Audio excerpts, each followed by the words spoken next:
Thank you for joining us for Live Paranormal Radio. From the paranormal to the unexplained, it all happens here. It all happens here. Looking to enhance your radio experience? Participate in our live video chat 24/7 with our Live Paranormal Radio show hosts and other like-minded people. Live Paranormal.com, the only interactive social chat room supported by full interaction media. Stop by now and join the fun. Stop by now and join the fun.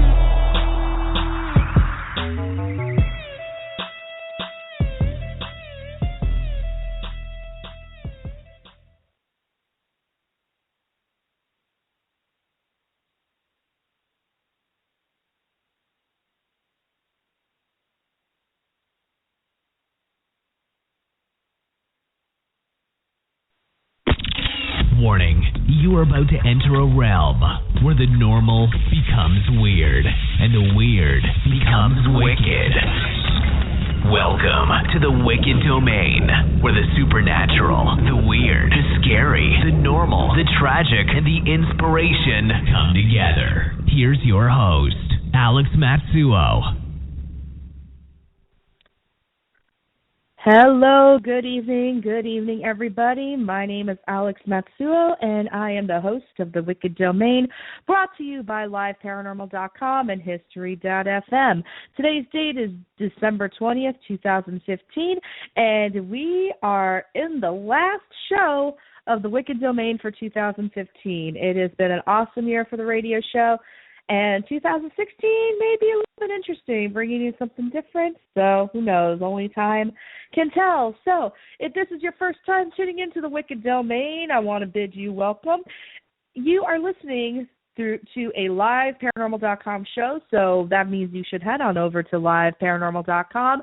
Click on chat, or let's see, I can actually give you the specifics right now.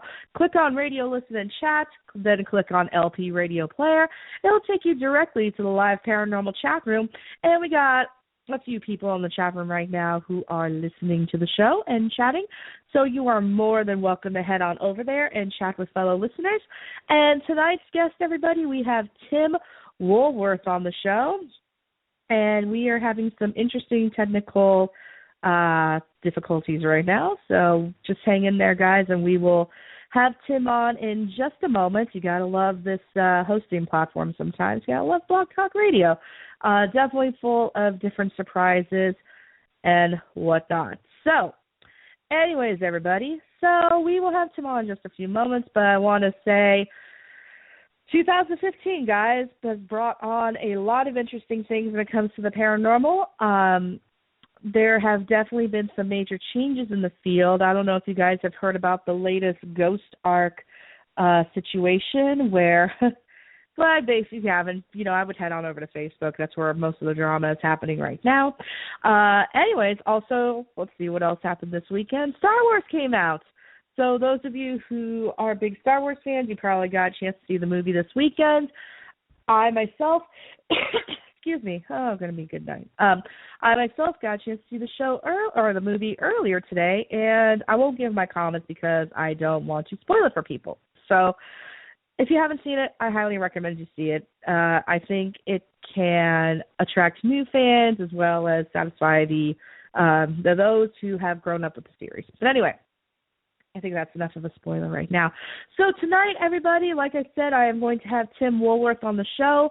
We're going to be talking with him about the Ghost Box. He has done quite a bit of work with the Ghost Box, and I am actually very excited to pick his brain about the whole concept and whatnot because, like I said, everybody, I mean, the Ghost Box is a pretty interesting device altogether. It's also a very controversial device. So whether, you know, you believe it works or not, I highly recommend you hang out and tune in to the show. So if you have any questions you want to ask Tim, you can certainly ask in the live paranormal chat room on liveparanormal.com. You can also call into the show at 619-639-4606. Again, that number is 619 or 619-639-4606. Helps if I give the right call-in number there. Or if you're super shy and you really don't want to be out there in front of people asking questions, you can also email us at wickeddomainradio@gmail.com. So that's pretty much it when it comes to contacting us. You can also ask us questions on Twitter, Facebook. There's so many ways you can get a hold of the radio show. It's kind of ridiculous. So there's no excuse to not get a hold of us. But anyway, without further ado, I'm pleased to welcome Mr. Tim Woolworth to the show. Hey, Tim, welcome to the Wicked Domain. Hi, Alex. Nice to talk to you. Yes, it is so nice to talk to you. Sorry about the little technical difficulties we had in the beginning. These things happen. You know how it is. Yeah, pretty much. So, Tim, for our listeners who may not have gotten a chance to get to know you or your work, would you mind introducing yourself for our listeners? Absolutely. My name is Tim Woolworth, and I run a site called itcvoices.org. It's basically dedicated to ghost box communication, but over the last year I've branched out to cover all things ITC. I've been a ghost box practitioner since 2009. I've written most of the theory existing about ghost boxes today, and basically I've become the knowledge source for the field. And I freely cover any questions people have via Facebook, via the site itself, or personal email. And I love to correspond with listeners and other people in the field. That's awesome. Now, how did you get into the whole realm of ghost boxes? Ghost boxes, it was interesting. I had joined a team in New York in 2009. It was headed by Stacy Jones, who's been in the field for more than 30 years, and she just recently retired after last October. She was my mentor, and on the first major hunt that I had with the group, I was at an old abandoned asylum in New York. And a little shack hack, which is the first form of radio that was generally available to the public, called a 20-125. It's a gray radio. It was being used in one of the rooms. And to me, as an investigator who'd never heard a ghost box before, it just sounded like a lot of garble. But then out of that garble, two words came out clear: Tim Woolworth. And I ran out the next day, bought the same type of radio, looked up how to hack it online, and I've been working with ghost boxes ever since.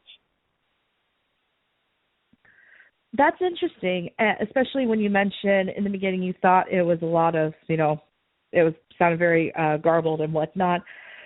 Now, I myself use a shack hack, so I've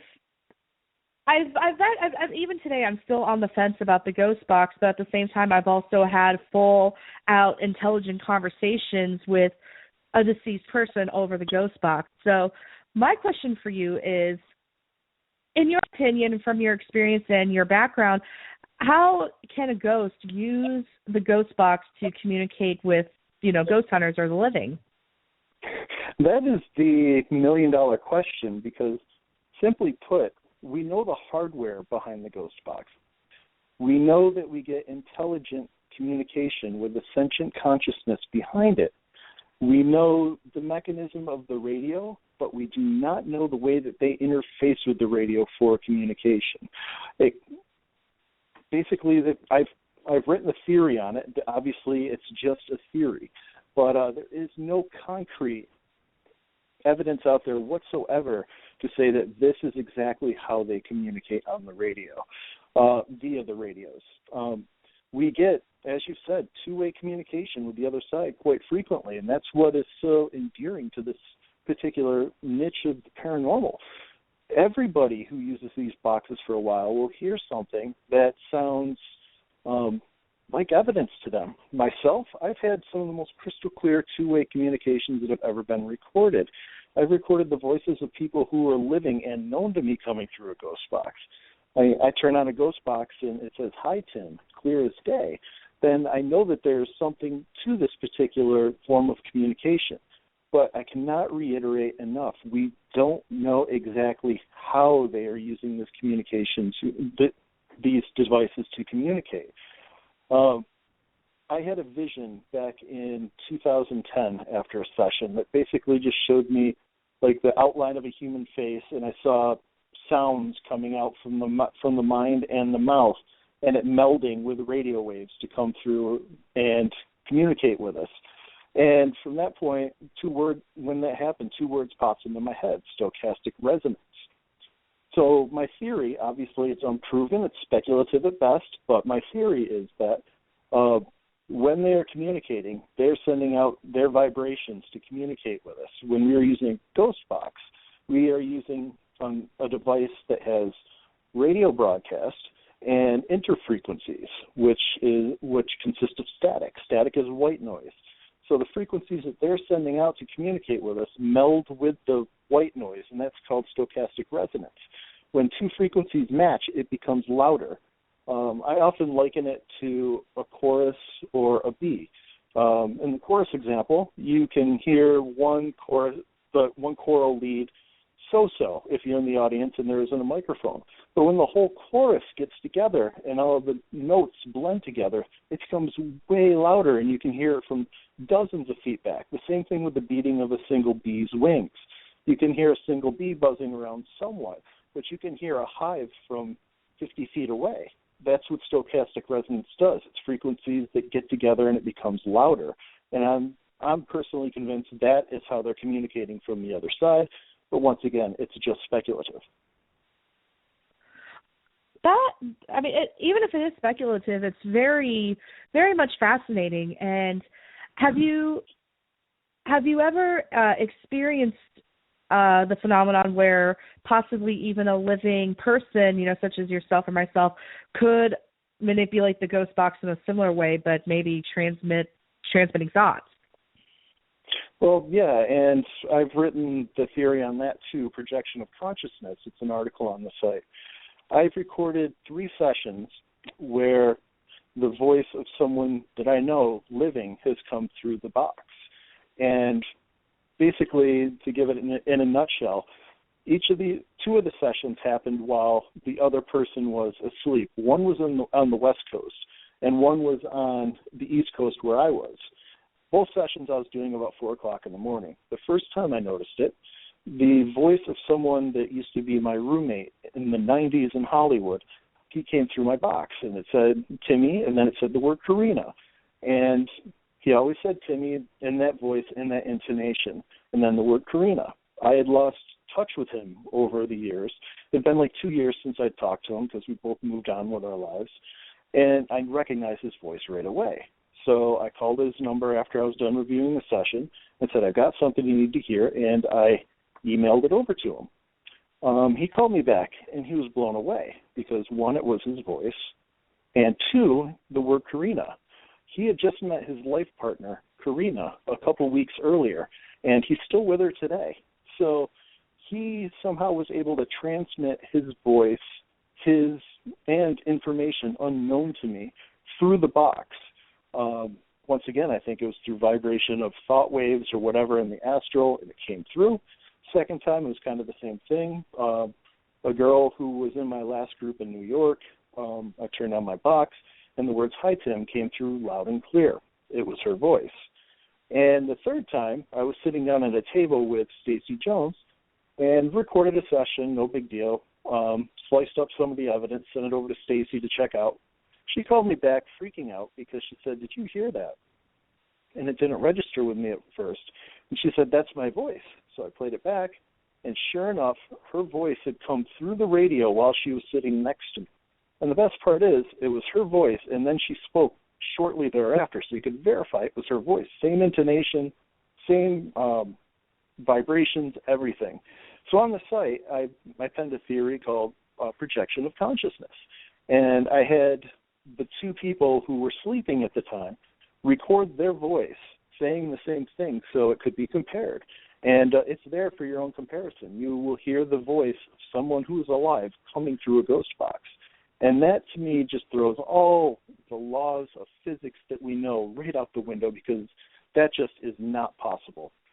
The voice of someone you know coming to you through a broken appliance, basically. Wow.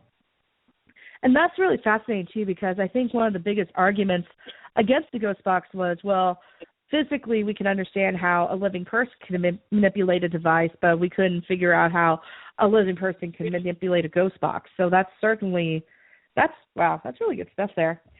So what sort of advice would you give to somebody who is trying to get into more, ghost box work and, having a conversation with the dead or even the living in this case over the ghost box, what kind of tips would you give them to encourage communication and a response? Okay. First of all, we don't know who we're talking with. Obviously, I've had communications where they say they're dead. We know that the voices of the living can come through, but we also have voices that come through that I'm convinced aren't of a human nature whatsoever. I've had possible ET correspondence come through. I've had communication that comes through that is very electronic in nature, like it's a voice that's being vocoded into human. So we just don't know who we're talking with. We know that there's conscious intent behind it. And that's the way you have to approach it when you're starting out. You're going to hear things that aren't true. You're going to hear lies from time to time. You're going to hear things that are going to baffle your mind entirely. Like, I got a message once that said, "Hey, Tim, we know a fellow used to be you." I got another message once that said, "Tim, don't come here." A warning, "Tim, don't come here, you're able." Once again, they're baffling. I don't know what that stuff means. So approach it with an open mind. Approach it from the standpoint that you don't know who you're talking to. Just approach it that the voices on the other side are intelligent and they're communicating with you. When you first get into ghost box communication, it's exceptionally exciting. You've got these voices coming in. It's like you can capture more EVP in a 5-minute ghost box session that you can capture in 5 full investigations. So it's really exciting, and it can be overwhelming at first. The first thing I would recommend is keep your sessions short. There are people out there who like to record 20-minute sessions, 30-minute sessions, 1-hour sessions, just to see what kind of communication they can get that comes through. When you get into serious review on these sessions, each minute can sometimes cost you 10, maybe 15 minutes to go over if you really dice it up and look at each individual syllables and where they are in the context. It takes a lot of time. That's why, unless I'm doing a public event, I never do sessions that are more than 5 minutes in length because it requires a ton of review. So some restraints when you're doing these sessions time-wise is important. And once you've developed a contact field with the other side that knows that you are only going to be on the line for a short while, they'll appreciate that. You'll get all the information you need in a couple minutes. 2, treat the other side with respect. Say please, say thank you. And when you're ready to go, don't just hang up. Give them a countdown. Say, "Hey, I'm hanging up in 3, 2, 1. Treat it just like a phone call with someone you know. It'll be respectful that way. 3, be very careful going after people who were known on this plane who are no longer known on this plane. There are people in this field who basically like to go out and contact celebrities the moment after death because they think that they're going to be able to get some breakthrough communication that's going to propel them above everyone else.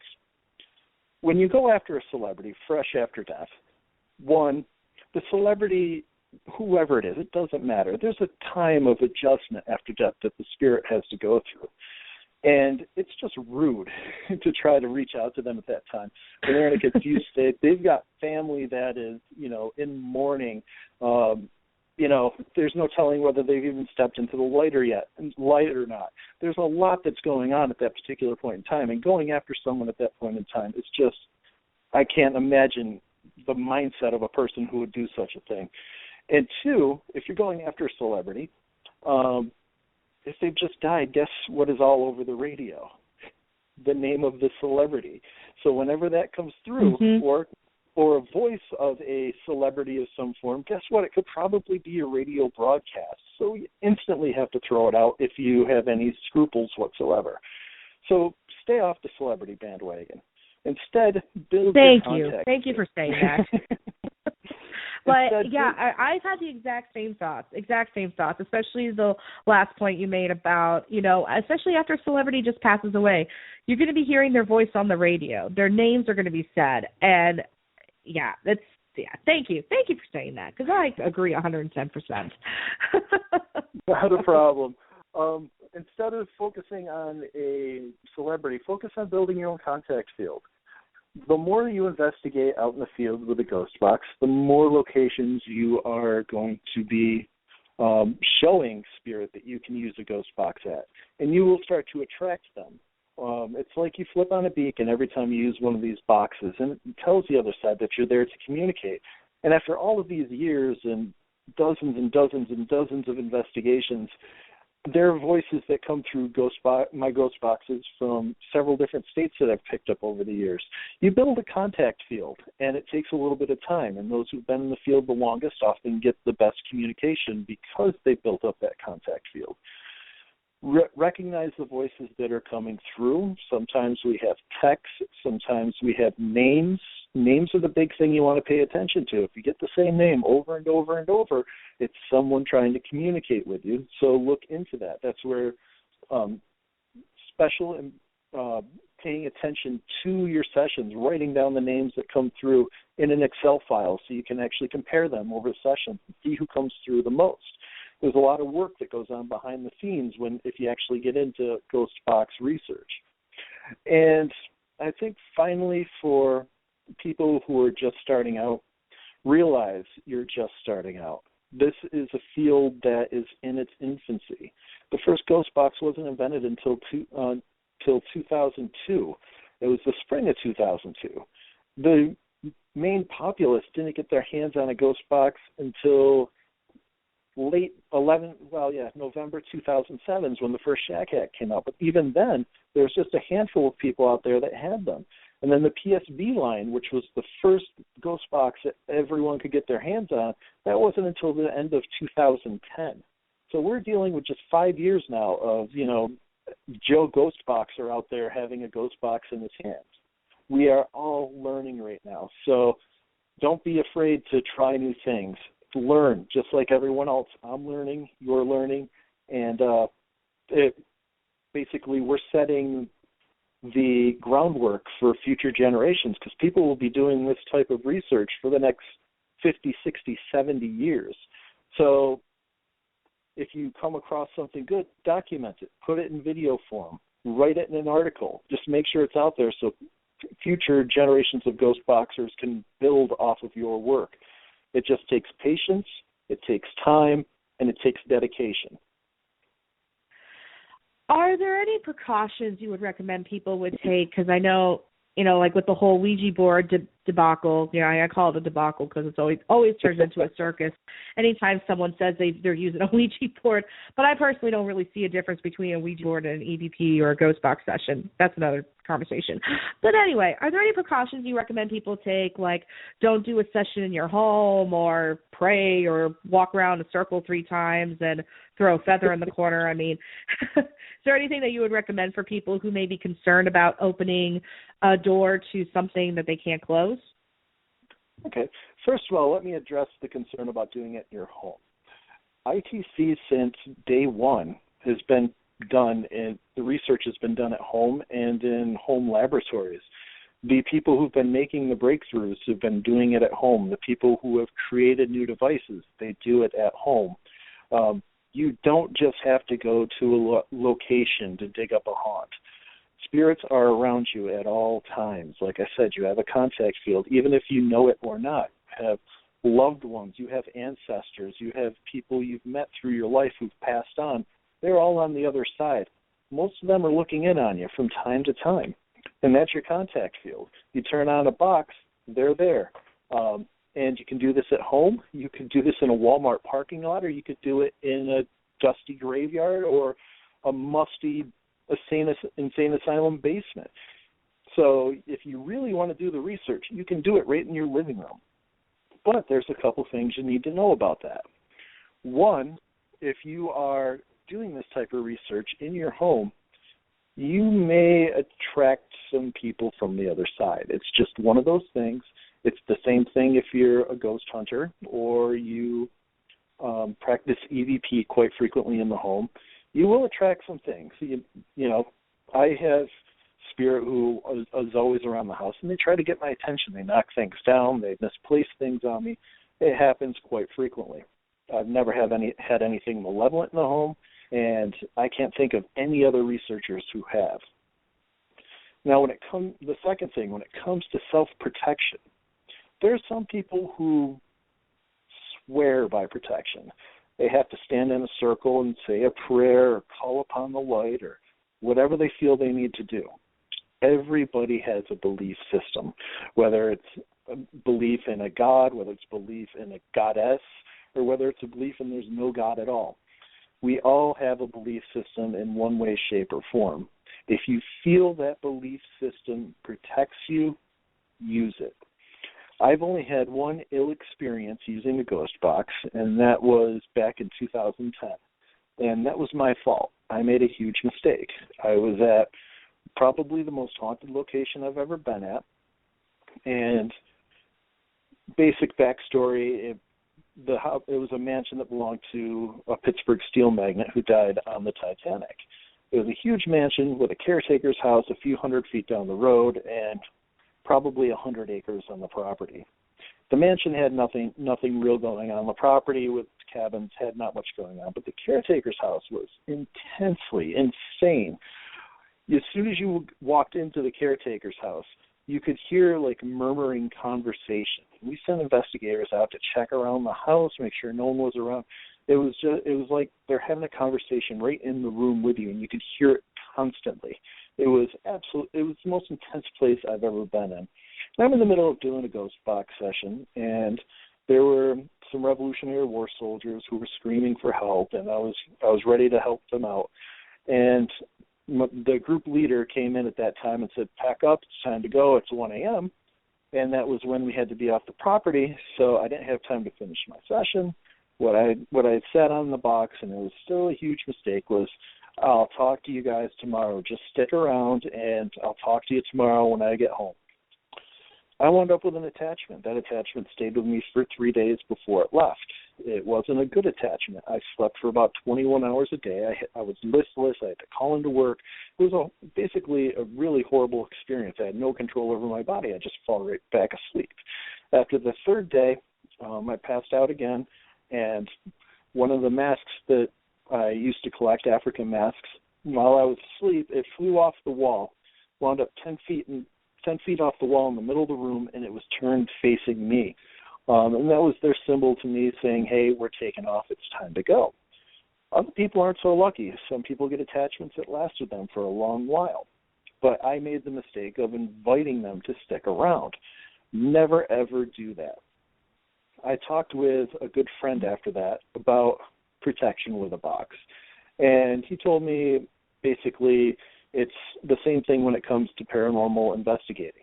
Believe in whatever protects you. If it's a pendant, if it's, like you said, running around in a circle 3 times, doing handstands and cartwheels, sage, whatever, do it. If that makes you feel better, if it makes you feel stronger, if it makes you feel protected, do it. Wow. Fantastic advice. So we have a question from our chat room. Donata wants to know, what ghost box is your favorite to use and why? Oh, that is very simple. My favorite ghost box is the Mini Box Plus. I've had the luxury of owning almost every boutique ghost box out there, including a handful of Andy's boxes, Andre's boxes, Original Frank's box, Joe's box, Steve's box. I've had them all. I still have most of them. But my Mini Box Plus, it was my first boutique ghost box. It's number 515, and which means it's the 15th one ever made, and nothing quite sounds the same. I've owned 2 of them since, and they don't even come close to the sound quality of the box I have now. The box I have now, I believe, was built in late 2007 or early 2008, and it's the one that changed my entire life. I was in Gettysburg, Pennsylvania, March 2010. I was, for those who know Gettysburg, I was at the top of Little Round Top in the Marble Castle. And I was doing a session there. There wasn't any foot traffic coming through. And I had the clearest session I've ever recorded. It was a man, a woman, and a child And the conversation just kept going for 3 minutes, and it wound up being the first crossing over session that I ever recorded. And that session changed my entire life. And within a month and a half later, I created ITC Voices because I knew that there was something to the Ghost Box. I knew that it could change the way the world looks at life after death, and that's been my mission ever since. And it all came to fruition because of the Paranormal Systems Minibox Plus. Unfortunately, Ron Ricketts died about 2 years ago, and Paranormal Systems Miniboxes, they're few and far to buy right now. I saw one on eBay a couple of weeks ago that was the 40th one ever made, and that one was going for over $1,000. So they're almost impossible to get these days. Yeah. Wow. Well, for boutique ghost boxes, $1,000 isn't that far out of the way. I mean, I've seen Frank's boxes going for $1,200, $1,500. I've seen Joe's boxes going for $2,500. It's how it happens right now.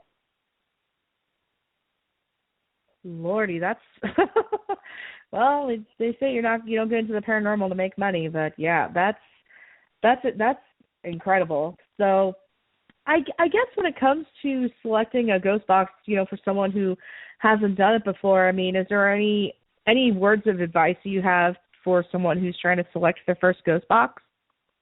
Absolutely. There's basically 3 routes you can go with ghost boxes. You can go with a shack hack, which I'll discuss in a moment, the PSB line, and a boutique ghost box. Shack hacks, well, let's back up. I'm assuming that most of your listeners know what a ghost box is, but for those who don't, it is basically a radio tuner that has random voltage applied to it. And that random voltage allows it, depending on the box, to either go linearly up the channels and down the channels of a radio tuner, be it AM or FM, or some of them allow for random jumps. So you'll be on one station, then it'll randomly jump to another and another and another. Depending on the box that you have, it can linger on a station for anywhere from a tenth of a second on up to a full second, depending on some boxes, if you want a digital setting like that. And that's what a ghost box basically is. It's a really technical broken radio. So the first ghost boxes were made in 2002 by a man named Frank Sumption. And the idea for the circuit popped into his head whole while he was sleeping one night, and he set about to making the circuit. And about 3-4 months later, the original Frank's box was built, and it was in a cookie tin. And that ghost box changed everything, changed the way audio ITC is done.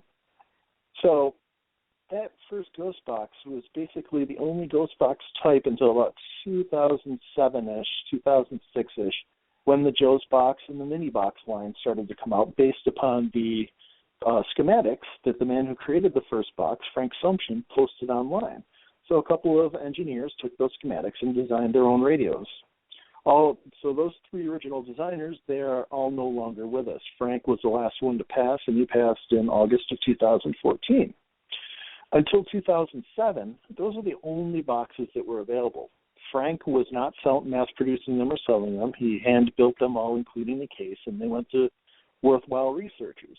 Joe built a couple on demand, and Ron built a few and was the first one to try a production line at it, but his boxes were so expensive. Basically, a Mini Box Plus was $800 to start with back in 2008. So not many customers bought them back then. So in 2007, November of 2007 actually, Bill Chappell of Digital Dowsing fame, he came along and looked at Frank's schematics and said, hey, I wonder if I can make one of these radios like Frank has off the shelf. So we went and bought Radio Shack 12469, a little $15 radio, and he took it off and he did something ingenious. He cut the mute wire. The mute wire, think of it like when you're in a car. You're driving down the road, you're listening to your favorite radio channel, and then you go to the next town over and the next town over, and all of a sudden your radio channel starts to diminish into static. You don't know the area, so you hit scan, and it jumps to the next radio station that has the loudest signal. The mute function on that scan cuts out all of the junk underneath. the stations that have no frequency, the stations with a very weak frequency, all of those are cut out. That's what the scan function does. So with a radio, he took this little Radio Shack hack and cut the mute wire in the back. And all of a sudden, when you hit scan, it went through every frequency on the radio, up and down. And whether it was a strong signal or whether it was a junk signal, it was all there. And it moved in a linear step sequence at a fixed frequency. And we started to get communication through it. And that became known as a shack hack because you were hacking a Radio Shack radio. Shack hacks are still available today. They are few and far between. Most of the original radios that you could do this with are no longer in production, but there are a few out there today that you can modify. One of which is the Memorex 2 Extreme. The Memorex 2 Extreme is a $9 radio on Amazon. All you need is a razor, a screwdriver, and 3 minutes of your time, and you've got a shack hack. It's simple, it's easy. But there are people who aren't inclined to do things like that. So the next step up is the PSB line. The PSB line was designed by Gary Galka of ProMeasure. And as I intimated earlier, it came out in October of 2010 with the PSB 7 with the design help of Chris Fleming. The PSB 7, it's a radio scanner, but it's a digital tuner as opposed to an analog one that all the other shack hacks had. So to get the static sound, the static to help with the communication, the white noise, what Gary did was he introduced artificial white noise in between each step. It's a ghost box that works, but it's very loud. You've probably heard it before. It goes, and you just hear a lot of static. If you're monitoring through headphones, it'll give you a headache inside of 3 minutes, but it is a functional ghost box, and you can buy them for like $70, $80. If you want to step up and get a boutique box is one that's handmade. They have a linear sweep, so it goes up and down channels at the rate that you tell it. Some of them can do forward, some of them can do reverse, some of them have multiple modes of scanning. And they start at $250 for one of the ghost box makers who's making them today, Andre, with his AGBX3, and they go up to about $500 and change with Andrew Openlander's boxes, like the PRD 1000, made through Chicago Spirit Wave. So basically, it can boil down to, if you just want to check it out and add it to the kit, $10. If you want to have something that may work a little that works every time, but you can purchase it, about $70. If you want something that is world class, $250 and up. Wow. All right. Gives you an idea right there about what kind of budget one's looking at when it comes to these things. So, and I knew this question was going to come up. We have a chatter who wants to know what your thoughts are on the EchoVox. EchoVox? Yeah, no problem. Mm-hmm. I like the EchoVox. I like EVR. And to me, I think, Danny Bigbeard, the man who is behind EchoVox, he created something that was basically a stroke of genius. There was a piece of software, and it's still available, called EVP Maker. What EVP Maker did was you fed audio into it, fixed audio. So some researchers added French, some added Chinese, some added books on tape. What EVP Maker does is it allows you to, it slices up these audio files into milliseconds and then just plays them out randomly. And you get communication through that. EVP Maker was designed by Stefan Bayan in 2000, and it's still free. It's on the market. It's ready to go. What Danny did was he took the basics of EVP Maker using micro audio files and playing them back randomly. That's what the auto blend feature is. So the genius stroke was playing these audio files out and then having them access the mic input on your recorder or your telephone or whatever. I use it on telephone and tablet. So basically it's going out. I have it hooked to a Bluetooth speaker. It comes back in through the microphone. So it's creating an entire loop. And this loop builds noise. Building noise allows for communication. That's one of the tenets of EVP. It's one of the tenets of ghost boxes. It's built upon white noise, and that is what EchoVox allows you to do. I've used EchoVox for about 3 years, no, 2.5 years now, and I've got some amazing responses through it. It is a good app. It's cheap. It's introduced thousands of people to ITC who've never done any ITC work before. And for that, I think it will always remain one of the benchmark products on the market. It does work, and my only problem with it is the lack of clarity of some of the communication that comes through, but that's going to happen because it is actually looping through, and it is just chopped up audio files. But when you get full words through it and sometimes sentences, yeah, for $20 you can't go wrong.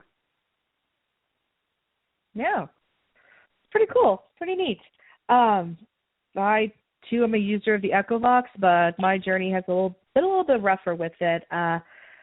It's definitely something that I want to learn how to properly use, and because I've heard some pretty remarkable interactions through other people's uploads and whatnot. So definitely something for all of you to check out for those of you who are listening right now. Cool, Tim. So what's in store for you for 2016? I know we're coming to the end of 2015, and I know you were quite busy in 2015. So what events or talks or writings you got coming up? Oh, that's a good question. I've got possibly 2 conferences on the back burner right now. I don't have any confirmations at this point in time. I spoke at a couple big conferences this last year, which was a joy because not everybody finds my site out there, but when you can actually hear the evidence and hear a whole presentation from start to finish, it's pretty mind-boggling. I will be continuing to write on ITC Voices. I publish stuff on there weekly at this point, but only the thoughtful, 6-page, 8-page, 10-page articles come out about once a month or so. We are bringing in more researchers into ITC Voices who will be publishing their own articles. That's going to happen in 2016.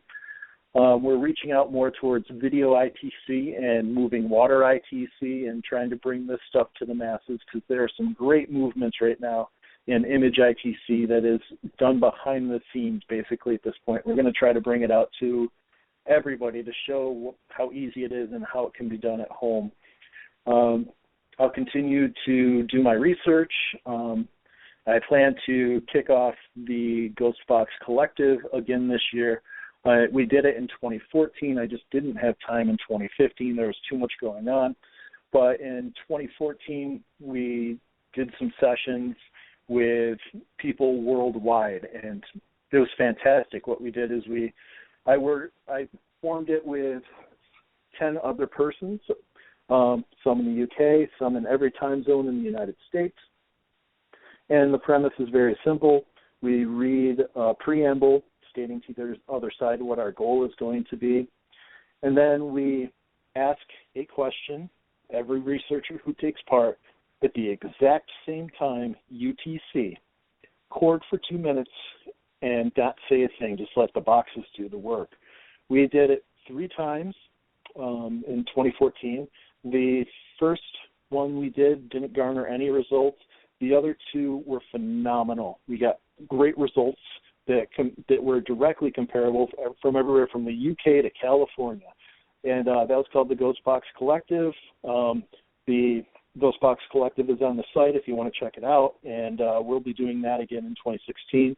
And we have some other research initiatives that we're looking forward to doing as well. That's really cool. Sounds like you got some really good stuff coming up there. Let's see. I do have another question for you. I know a lot of times, especially on public investigations and whatnot, you'll have people who you might have one person who has a shack hack, and you might have another person who maybe a really rich person who's got a Frank's box on them, or another person who has one of the ghost boxes you might find, in a ghost hunter store. Do you believe that maybe some certain devices can attract certain entities or people or can yield better results than others? Absolutely. Or different results, for that matter? Yeah. Once again, it goes back to how long you've used it and how big your contact field is. A great example, I've been in two groups that are very donating to the public. The group I'm in now, we work with 8 different historical societies where we host public walks and they collect all the money, and it's great. The group I was in New York when I was in New York, the group I was with did the same thing. And I was on one hunt where I was using one of my boxes, and I was with the public. There was like 30 people circled around me, and a couple of team members as well.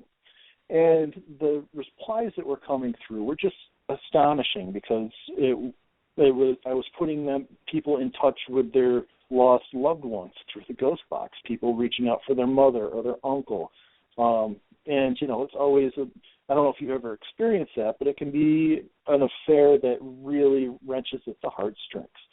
And also, as a ghost boxer, it drains you completely after a little while. And the responses were so good, I didn't want to stop doing it. So after about 30 minutes, I just had no energy left anymore. I could barely talk. But so one of the guys in the group at the time was right next to me. He's like, I've always wanted to use your box. Why don't you take a little break and I'll do this? So I hand my box over to him, and it goes from crystal clear communication to absolute static in his hand. That's all he got was pure static, no communication. You do build with the other side, and there are people who are more prone to get better communication. Some people say that they're mediumistic. Other people say that they're in tune with the box, in tune with the equipment, or in tune with the location. I don't know what the magic formula is. I just know that some people get better communication than others. In the group I'm in now, I was lucky enough to secure a box from Frank Sumption, a Frank's box, for one of my co-investigators who really wanted to learn ITC. And I watched it from the beginning. When he first turned on his box, he wasn't getting hardly any communication, but he kept at it. He was following my advice, learning, and now, a good year and a half later, he's turning out some solid communication left and right. So if you get into this particular field, it does take time. There are a lot of people who will turn on a box once and they don't understand what's coming through because their ears aren't tuned for it, or they're not getting solid communication from the other side because they haven't built a contact field, and they dismiss it as something not worth their time. The more time you put in, the more time you're going to get out of it. Very good words of advice. Would you recommend somebody who may have dealt with a recent loss, like, say, a parent, child, friend, would you recommend, if they wanted to do a ghost box session, based on your experience, would you recommend that, or would you recommend, like a little bit of a waiting period, a month, 6 months, a year, 2 years, 10 years? I would always recommend a waiting period. Simply put, for the living, we are not emotionally capable of dealing with what comes through a box for the most part. When it's a family member, I've got a dear friend in my group now who's watched me do ghost box sessions dozens and dozens of times, and this last October, we were on a public hunt, and there was a room of about 40, 50 people, and her father came through for the very first time in public. And her father had never come through the box to talk to her before, and he came through at this particular time. And even though her father had been on the other side for quite some time, she broke down in tears in front of the paid attendees because she just wasn't prepared to handle it. I did a session for myself, reaching out to someone on the other side, and when I got her voice, it was 3 months after she'd been interred. It still rattled me. And that's going to happen whenever you reach out to the other side, because you always want to just hear that one thing from the other side one more time, just to, tell them that last thing. You don't need a ghost box to do that. When you put it out in your thoughts, they know. When you're communicating this stuff to the other side all the time, and they're communicating with you all the time. If you've lost someone on the other side and, you think about them and you hear their voice in your head, that's them communicating. You don't need a box to do that. All of us have that ability to listen to them. But if you are communicating with the other side, give yourself some time. The more time, the better. If the wound is too raw right after death to try to communicate with them, let your heart heal for as much time as that takes. You can't put a time frame on it, whether it's days, weeks, months, or years, however long it takes for your heart to heal. And I would like to go back once again, just to circle back around to the fact that when people pass on to the other side, there's a great book called After Death Communications written by the Guggenheims. And in that particular book, there's one spirit who speaks of how it's hard for him to pass on when his wife is constantly pining after him. The deceased is constantly in her thoughts, and he knows this on the other side. Sometimes you just have to let go, and it can do damage to those on the other side if they want to stick around and look after you because you are in such a grieving process. And that leads to a lot of the earthbound spirits we're dealing with. They're waiting for family. They're looking in after family. That's one of the reasons we wind up with earthbounds. So after-death communication is important for some people. Sometimes they need that closure, but most of the time you can get it yourself just by listening to them. Look for the signs, listen for the voice in your head, in your thoughts, and that will do more for you than any ghost box ever could. You just have to accept that it's real. That's amazing. Really great words of wisdom right there. That's wonderful. All right, Tim, we have come to the end of our time together. The time has absolutely flown by. I have like 20 more questions I want to ask you. Well, before I let you go, where can people find more information about you or contact you or whatnot? Yeah, the easiest way to reach me is through itcvoices.com or .org. That's my main site that I work with. I also have timwoolworth.com. I'm reachable there. You can always reach out to me on Facebook if you want. I usually accept friend requests if we've got friends in common. And I answer several messages a day dealing with this field. And I also have a Facebook page for ITC Voices as well. I'm out there. If you want to find me, you can find me. Cool. And let's see, any final words of wisdom you would give to anyone who is listening tonight? Yeah, the dead are all around you. We're just finding better ways to listen to them and to hear them speak. And I'm sure that ghost boxes are one of the best applicable methods we have today to listen to the other side. And you're going to pull out of it what you put in. So if you give it dedication, you're going to get communication from the other side. Awesome.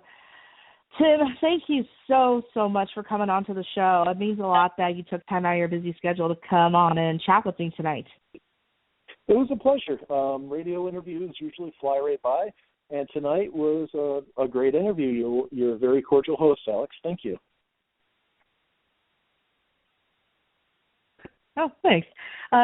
We'd love to be back on in the future, too, to pick your brain a little bit more about the ghost box and communication with the ghost box and whatnot. So tonight was a great show, and I know our listeners really enjoyed it. Well, thank you. It was a pleasure being on the show. Cool. Have a great night, Tim. All right. You too, Alex. Thank you. Okay. Bye-bye. All right, everybody, that is it for our show for this evening. And that is the last show for the Wicked Domain for 2015. We'll be back on January 3rd with a new guest and same time, same channel. Thank you all so much for tuning in tonight. Thank you so much to Tim Woolworth for coming on. I definitely learned a lot more about the Ghost Box. I may actually fire up my Shack Hack tonight, tomorrow, sometime this week, and with some of the advice Tim gave, and see if I can enhance some of my communication skills a little bit. So I hope everyone has a Merry Christmas and a Happy New Year, and we will see you all on January 3rd.